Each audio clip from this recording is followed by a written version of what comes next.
Given all this, I decided, chalo yaar, I need to find out the truth.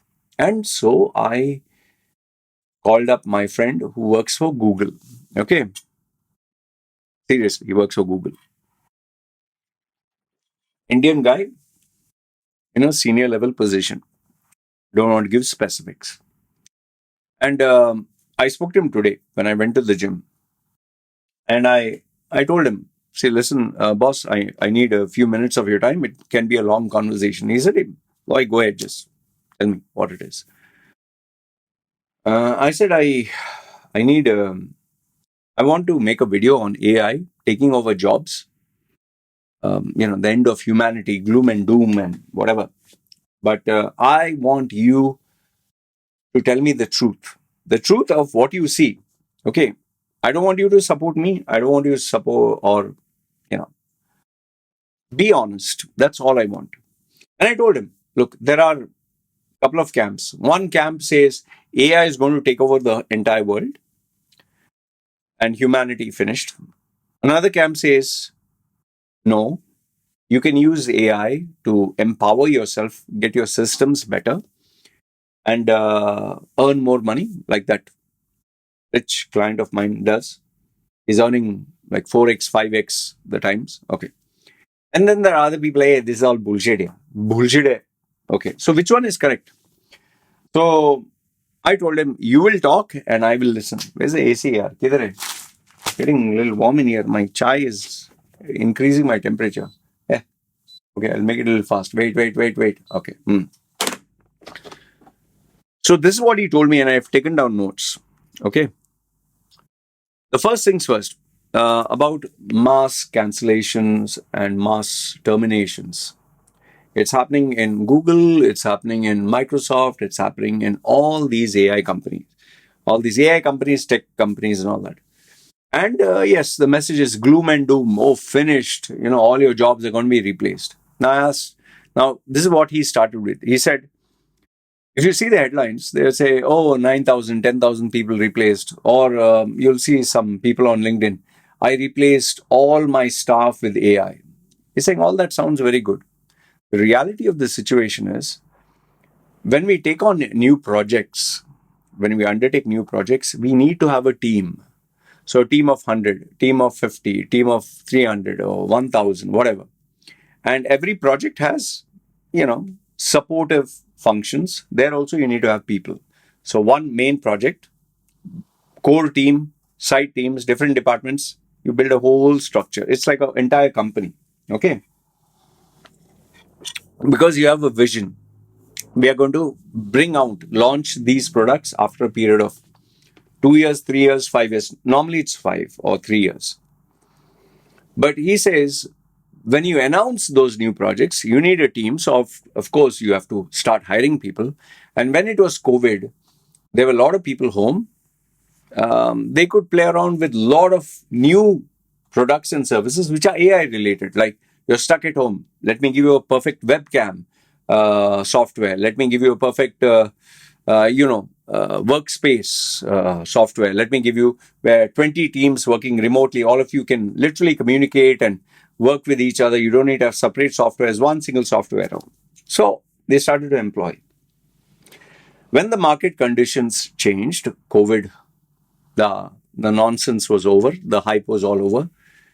They realized, okay, people are going back to normal. Nobody wants to sit and work from home, or companies are saying, listen, like Tesla or this thing, you want to work from home, put in your papers and sit at home permanently. We want people who will come to the office and show us their face. So guess what? People went back to their normal lives and all this hype was done with. And so they closed down these projects, cut down their losses. And then you have all these bunch of engineers who you don't need. So you terminate them. So when you terminate them, what you're actually doing is cutting down on costs, unwanted costs. It's not that they don't have any talent. They have talent, but you don't have a need for it. It's like in a house, you are expecting when you have 3-4 villas. Each villa, you'll have a chef to cook for these people. Very good. You're expecting the villas to be full. Let's say 10 villas. and each villa has a unique chef dedicated to that villa. You can bring your friends. But you predicted all 10 villas will be booked from beginning of the year till the end. But your predictions were false. Instead of 10 bookings, you got only 2. 2 booked for the whole year, rest of the villas, nothing. So where you employed 10 chefs, now you have to terminate 8. Makes sense? Okay.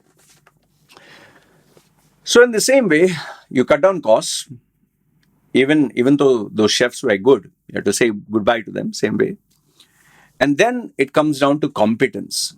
He said, in my department, if I have 10 people and I'm told by the management, listen, your budget has been slashed, you can keep only 5 of the best, remove the rest 5. He's saying, I'll remove the 5 ones that I feel don't add any value or are less competent. It's survival of the fittest. Okay. So cutting down of costs, cancellation of projects, survival of the fittest, which is always there. Now, with regards to AI, he said AI has become part and parcel of our lives. Each and every single person in our company, in our department, has not been replaced by AI, is using AI to enhance his productivity, enhance his work, enhance his output. And I confirmed this with one other guy who is an ex-Google employee. He runs a business in India. He is my client and my service provider. He told me the exact same thing. He said, Loy, yes, I've had to terminate people, but it is not because of AI. It is because they had different things in life, and I wanted to get people who are even better. If I'm paying X amount of money, if I can get someone with extra skills, I'll employ him. And he told me that my revenues have not gone down. It has still gone up. Okay, it's still there. All right. And then remember, it's all about high achievers and people who can adapt and grow. All right, so you got that. Then he gave me the example of, see, this is his words. Before there was before you had to write with a pen, before feather and ink. Okay. Then came, a better writing pen. Okay. Then came, that, what is that? A Renaissance period where mass publishing of books. Okay. Then came, printing of books, which made it easier. Then you got, instead of physically printing the books, you got machines to do it. And now today, you just have to maybe put in whatever you want. There's a computer, there's a printer, mass printing, and it does the packaging, everything. So everything is having a better system. Tesla, everything is automated. Amazon, all automated robots. Okay. But does that mean they have replaced it all? No human being works there? Yeah, when you do make a call, you get an automated voice message. But do you, as a human being, enjoy that? Please press 5. Please press 6. You want to talk to a human being, right? I want to talk to a human being. I don't know about you. So even if there was a typewriter and that moved to an electronic typewriter and then that moved to a computer with, which you can type on the screen, the evolution is still the same. You and I know this. So is AI actually replacing jobs? The answer is yes, but only jobs which are repetitive, routine, predictable, data heavy, analyzing large data, rule based, that follow a very clear, detailed instruction. And the jobs that people lost are data entry, scheduler, client, calendar management individual, then administrative support, an expense tracker, email responder, then customer service person with chatbots and virtual support, sending inquiries, troubleshooting, support, that also can be given to AI or remote. Okay. Then content generation, but only at the entry level, which impacts writers, copywriters, junior graphic designers. Remember, junior. Financial analysis and accounting, invoice reconciliation, fraud detection, risk assessment, financial data. So you get it. Bookkeepers, entry-level accountants, even junior paralegal executives or legal researchers. So have they been replaced? Yes. Okay. But does that mean that the whole world is now getting unemployed? No. I'll give you a very simple logic, very simple. Think, think. You have a company in a village that employs 100 people. You have a company in a village that employs 100 people. 100 people means you're feeding 100 families. And let's say yours is a supermarket, a super hypermarket, where the villagers, they work for you and then they buy from you to feed their family. So it's a nice self-sustaining economy. One fine day, you decide, chal, AI will replace everybody. And so you terminate all the 100 people. Now I got AI, cut down costs, smart service. But now, because you terminated all the 100 people, who's going to buy from you? From the village. Before, people used to buy only from you. Now they don't have a job, so they left that village. Now they're gone elsewhere. Now who will buy from you? You'll have to shut down your operations, right?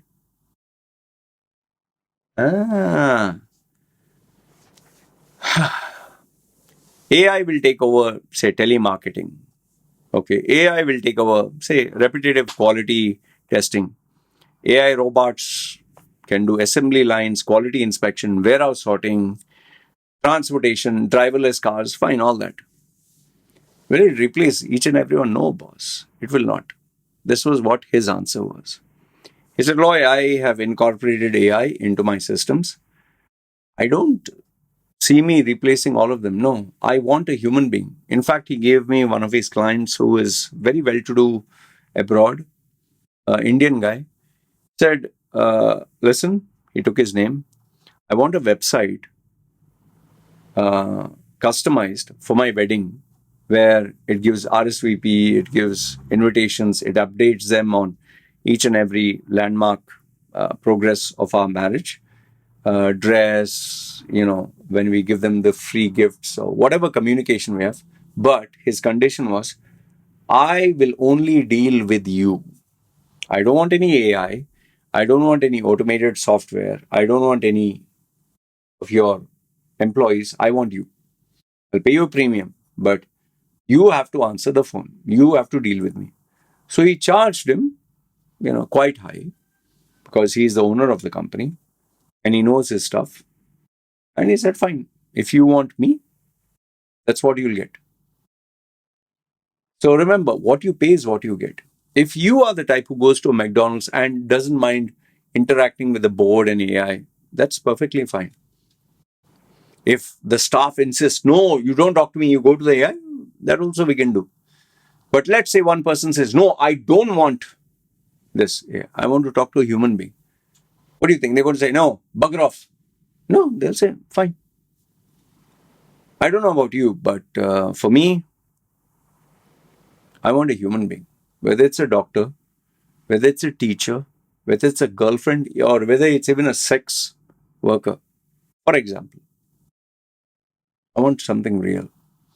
I'm not one of those guys who virtual, demolition man. We're looking at virtual now. Sorry. I'm a bit too grown up for that. Are there people earning money through AI? My friend, he creates videos through AI, songs completely AI. He doesn't know a single instrument. Everything generated by AI, and is actually making money through Spotify and some other this thing. He charges money for people if they want a customized video, like a cat or dog singing a particular song or nursery rhyme, whatever.